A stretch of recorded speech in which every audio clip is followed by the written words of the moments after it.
My name is Aisha, and for years I lived under my mother-in-law's roof, believing loyalty and patience would one day be rewarded, but instead I was erased, forgotten, betrayed in a way I never imagined. When my brother received $50 million, a Tesla, and a mansion, I thought maybe, just maybe, my family's fortune had finally arrived. But while cameras flashed and the world celebrated him, I stood in the shadows holding back tears. No one looked at me. No one cared what I had sacrificed. But then one night a stranger knocked on my door. He handed me a plain white envelope. Inside it was a secret so dark, so devastating, that it turned my pain into fire. From that moment on, I knew this was no longer about survival.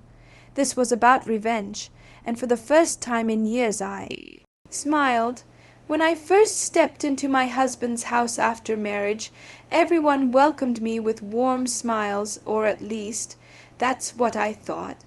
The chandelier above the hallway sparkled like a crown. The marble floors shone as if polished for my arrival. But even then I felt something cold in the air, something unsaid.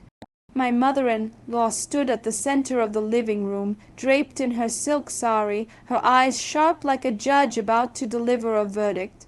She hugged me, but her arms were stiff, and I knew in that moment I wasn't stepping into a family, I was stepping onto a battlefield.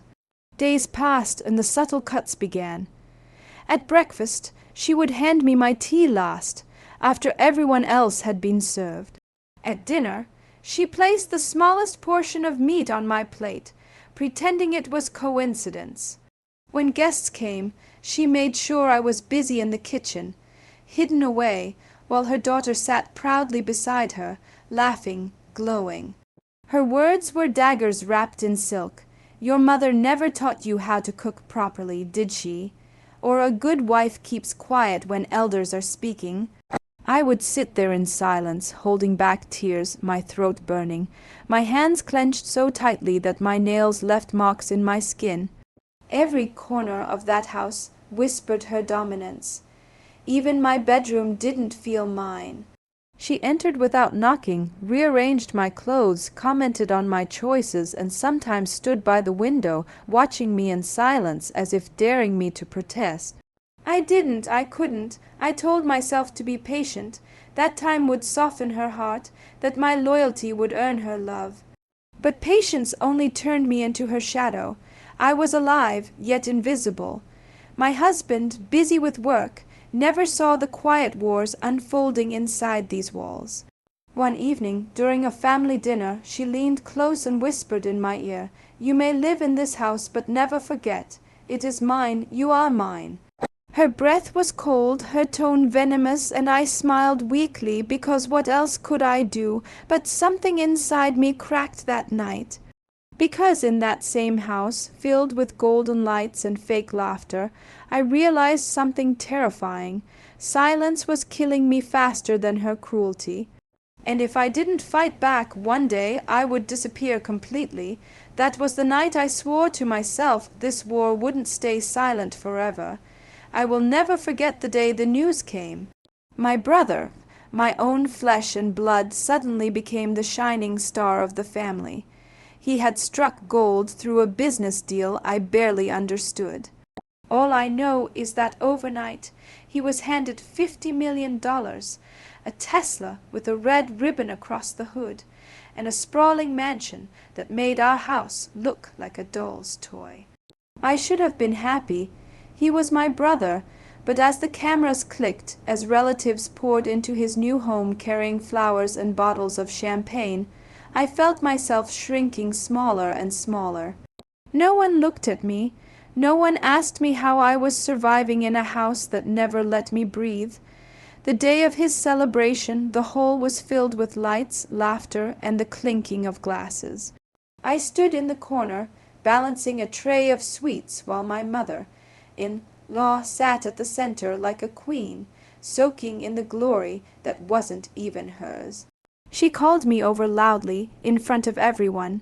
"Aisha, look at your brother, a true man of success.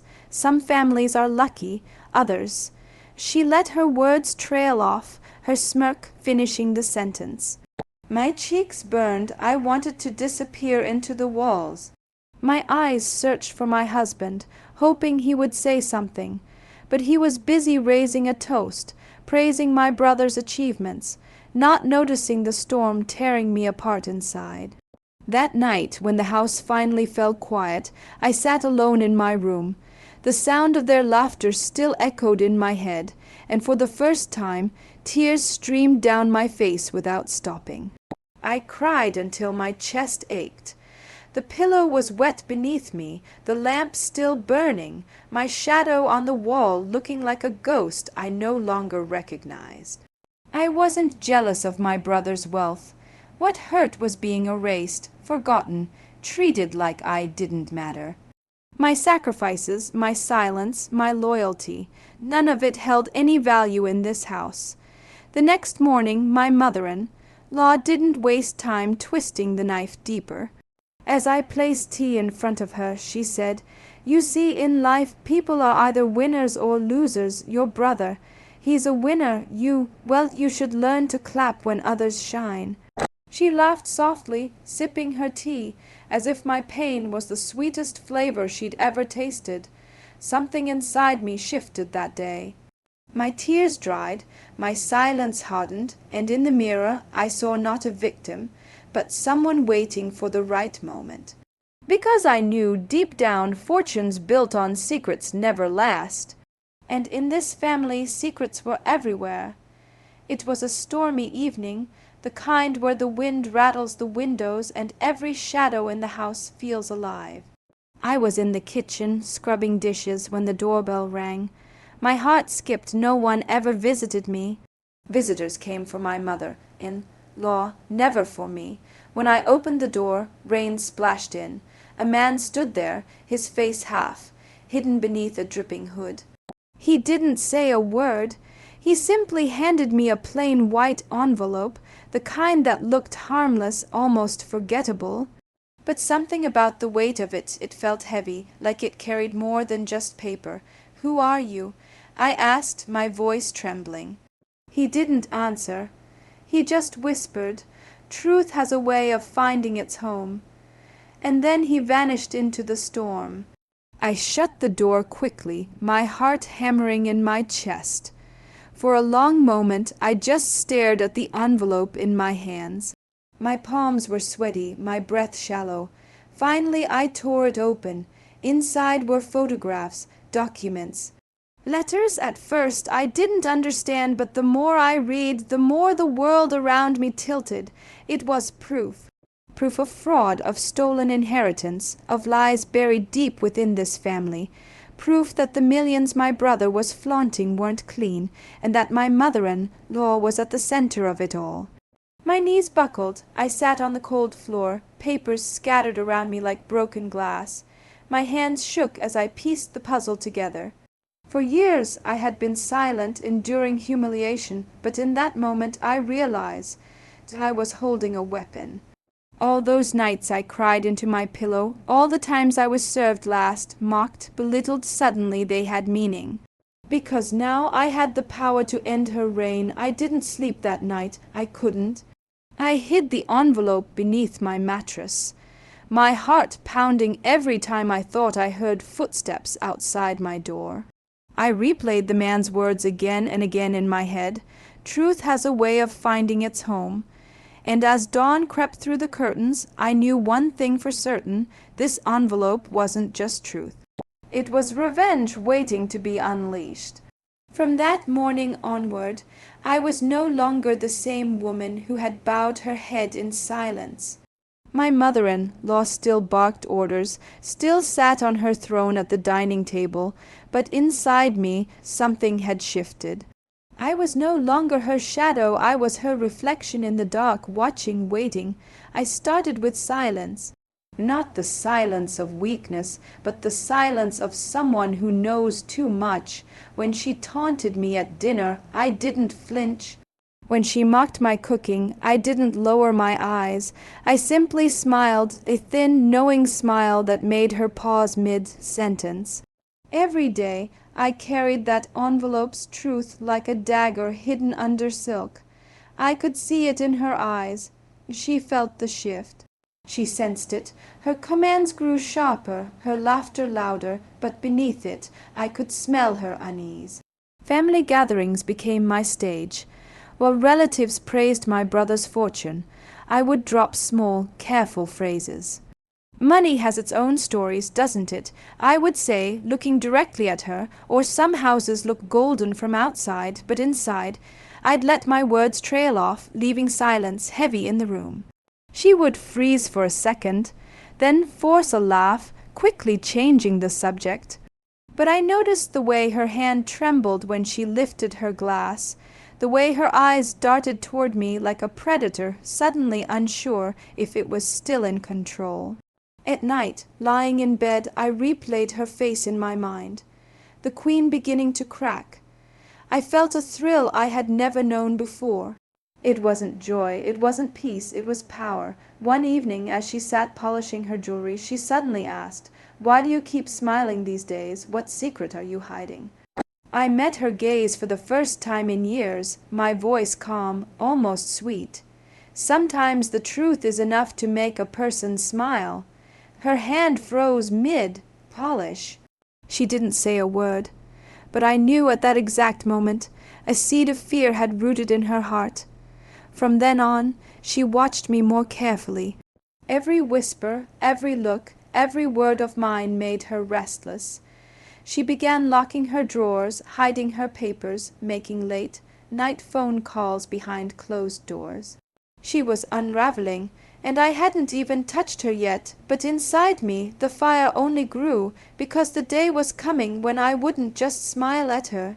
I would drag her secrets into the light, and when that moment arrived, her poisoned throne would crumble beneath her feet. The day came sooner than I thought. It was a Sunday evening. The entire family gathered in the living room, sipping tea and boasting about my brother's mansion. My mother-in-law sat proudly at the center, her gold bangles clinking as she gestured with authority, her voice ringing like a queen giving orders to her court. But that night I had decided her reign would end. I walked in slowly, the envelope clutched in my hand. My heart thundered, but my face was calm, my steps steady. The chatter in the room softened when they noticed me. My mother-in-law's eyes narrowed. "What are you doing standing there like that?" She snapped, her voice sharp. I didn't answer.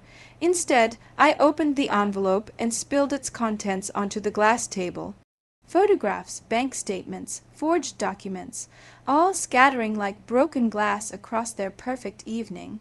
For a moment, silence swallowed the room. Then whispers began, shocked gasps. My brother's face drained of color as he picked up a page trembling in his hand. Fraudulent transfers, stolen inheritance, deal signed under my mother-in-law's name. This can't be true," he stammered, his voice breaking. But I stood tall, my voice steady for the first time in years. "It is true. Every fortune you're flaunting, every brick of that mansion is built on her lies." All eyes turned to her. My mother-in-law's lips quivered, her hands shaking as she tried to gather the papers back. "These are fake. She's lying. No," I said firmly, my voice cutting through her denial like a blade. "I stayed silent for years while you crushed me, but silence ends tonight." The relatives erupted in murmurs.